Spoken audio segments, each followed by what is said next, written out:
Hey race fans, welcome to Knee Jerk Racing. I am NASCARTER, otherwise known as Jason Carter, and I'm going to take a look back at some of the action that happened over this past weekend. Usually it's with the Sprint Cup boys, but since there's no Sprint Cup race this weekend, we got to get into it with the Nationwide Series guys, and I have a very special guest on the phone, Bob Keselowski. You there? Yeah, I'm here. How you doing, Jason? Oh, we're doing fine, Bob. And how are you doing? Especially after this weekend and what you had to go through with Carl Edwards and your son Brad. Well, I'm doing a lot better now. Now that Brad's all right. And I mean, it was a tough deal there. Started out there at Gateway with Carl. He drives like with his head up his ass. I mean, I don't understand. Where he gets all this. All shucks, nice guy attitude or reputation in the garage area. Because Carl Edwards, he's a piece of shit. If you ask me. And like I said, if NASCAR won't stop him, I'll go out there and I'll put a stop to him after I put the old racing uniform back on.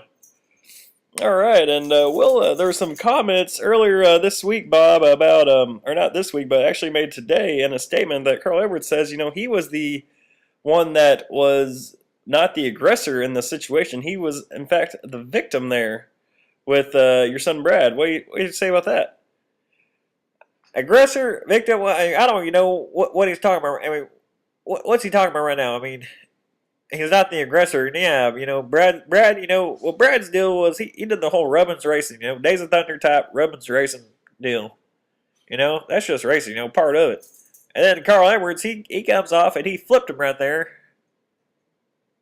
I mean, just straight up turned into his right rear quarter panel and, spun down the straightaway with all these other cars coming. And the thing about that's really horrible is that, those other cars didn't have anywhere to go.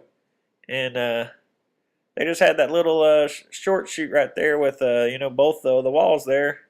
So, nowhere to go for any other cars. And, Brad ended up getting into it with a couple other guys there. And, we just feel bad for, those guys too.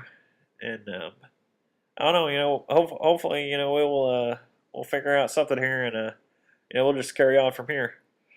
All right, Bob. Well, hey, we do appreciate your time coming on here on Knee Jerk Racing this week.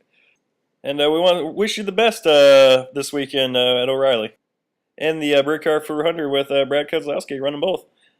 All right, Jason. Thanks a lot, man. Y'all have a good one, and I'll call you later. Keselowski.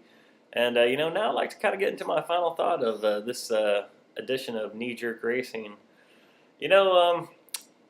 I don't really know if this rivalry is good or bad for the sport yet.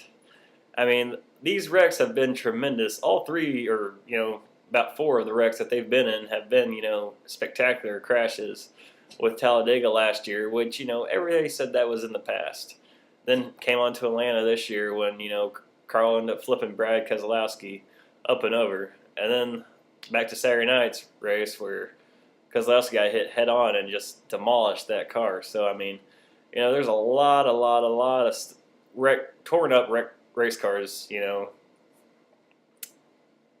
that whole deal. And, a lot of money, a lot of man hours spent in that situation. So, I don't really know exactly what NASCAR is going to do about it.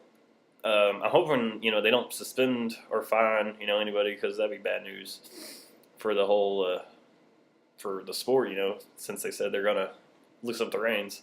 So, we'll have to, just wait and see, maybe, this weekend at O'Reilly, it's another shorter track, maybe Brad will get even with them again and, back in square one.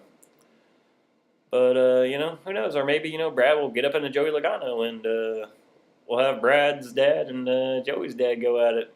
That'd be worth the price of admission right there, I tell you that. Anyways, as always, y'all stay classy, have a good one, and keep on keeping on.